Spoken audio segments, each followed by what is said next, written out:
étudier à présent le schéma de la boucle de régulation de la glycémie. Donc on va partir, pour commencer, du cas où la glycémie est forte.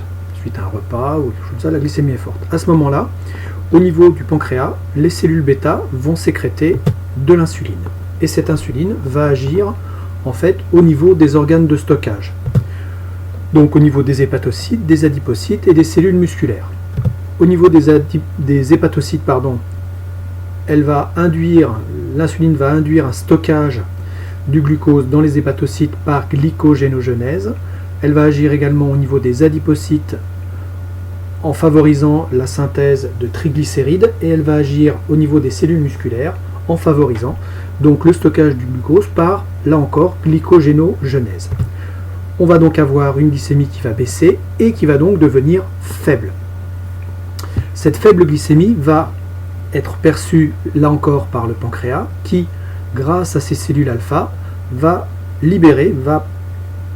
synthétiser du glucagon. Et ce glucagon va lui aussi agir sur nos organes de stockage, hépatocytes, adipocytes et cellules musculaires, en favorisant la libération de glucose par les hépatocytes par glycogénolyse, en favorisant la libération de glycérol au niveau des adipocytes par néoglucogénèse et en favorisant l'utilisation du glucose par les cellules musculaires par glycogénolyse.